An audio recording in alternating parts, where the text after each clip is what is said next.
Hi, today I have these pretty blooms to show. They're Catasetum blooms.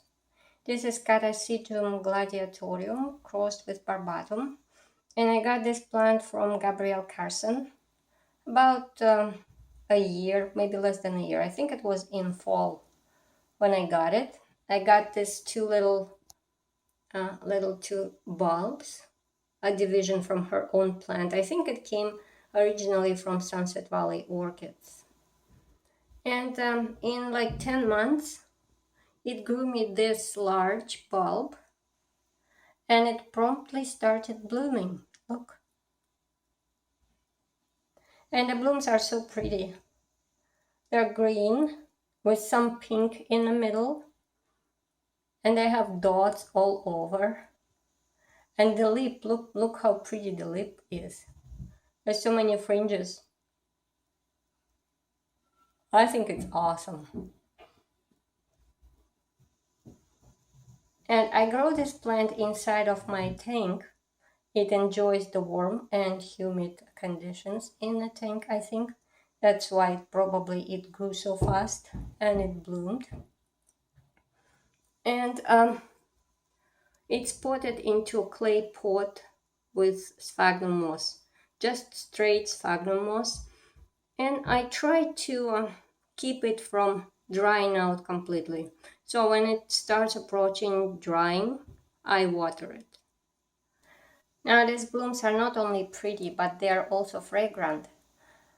They have fragrance that is kind of floral, very delicate, but yet strong. Right now in my tank I have lots of phalaenopsis in bloom, which are fragrant too. And so this one adds to the mix because all those phalaenopsis, they're kind of sweet, fragrant. But this one gives it a bit of floral tone. And on its own, out of tank, it just smells very floral and delicate. And I like it a lot. Thank you so much, Gabrielle, for sending me this plant. I'm really, really happy with it. Now, since we're looking at Catasetum, here's a small update on my other Catasetums. I currently have 5. They're a bit different from each other. So this is Catasetum pileatum jumbo green gold. And you've seen this one in bloom. It bloomed for me actually just recently. And after that blooming, it did not have a rest period, which was kind of worrisome for me. I was worried. But it seems like plant didn't suffer much. Look, it's growing very nice bulb. Very green and very nice. So I'm hoping for yet another blooming this season. See? This bulb should bloom. It's big. And the blooms are very, very huge on this one. They're like enormous. And they have a soapy fragrance, which I'm not particularly like a lot. But, well, it's not repulsive, it's just weird. It's not as good as on the gladiatorium and barbatum cross. This one is like really pleasant fragrance, to my nose anyways. And this one is Cycnodes or Cycnodes. I'm not sure how to say it correctly.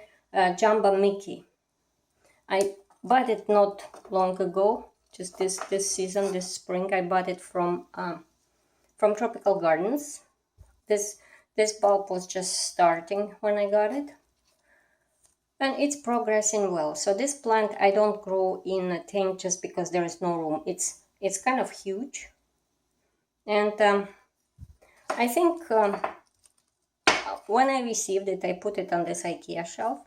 And it started to grow very nicely there. And I thought, well, if it's growing good there, why I just don't leave it there and let it be and grow there instead of putting it inside of tank. Because my tank is full of phragmipediums and slippers, paphiopedilums, and all other things that appreciate the humidity.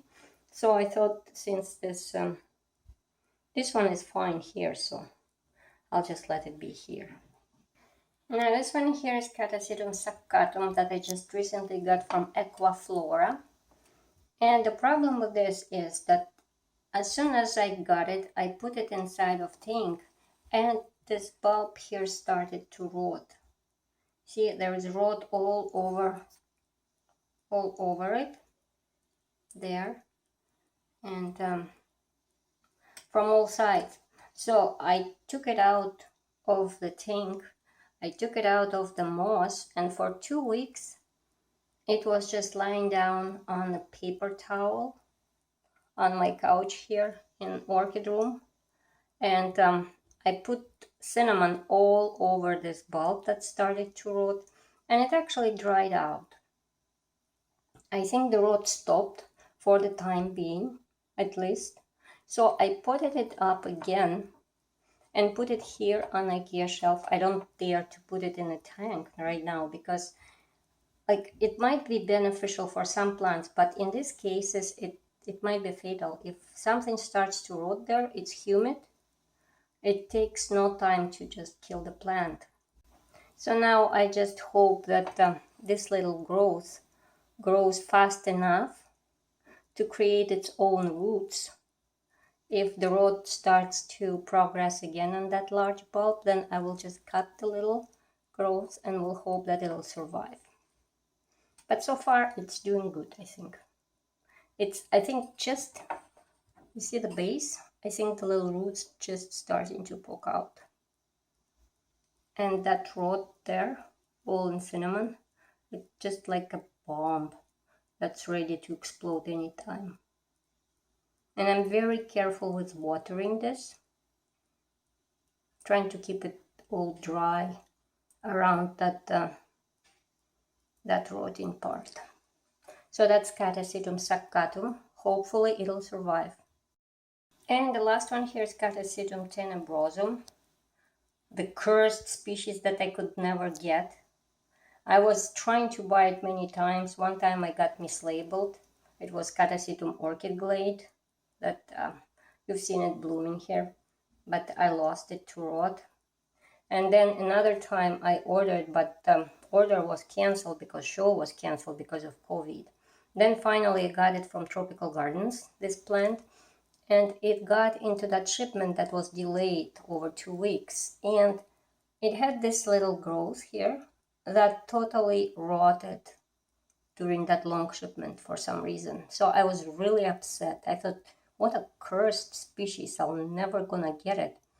But I didn't throw away that rotting thing, and I put lots of cinnamon. And look, those plants, they are designed to survive. So it produced me 2 growths. I don't know if it has enough strength to support 2 growths, but at least this larger one is progressing well. See, there are some roots appearing. So I think it has potential, even though I thought it's gone, but it's not. So I think when it probably doesn't have enough time to finish growing during summer because it just started. So it probably will be the same situation as with my pileatum. So when it gets colder, I will put it inside of tank. And hopefully it'll be okay. Catasetum tenebrosum, finally I have it. I'm really happy. And yeah, so those are my all catasetums. And here's again the reason for today's video, actually. Catasetum gladiatorium cross barbatum. Really pretty one. Thank you for watching and have a nice day.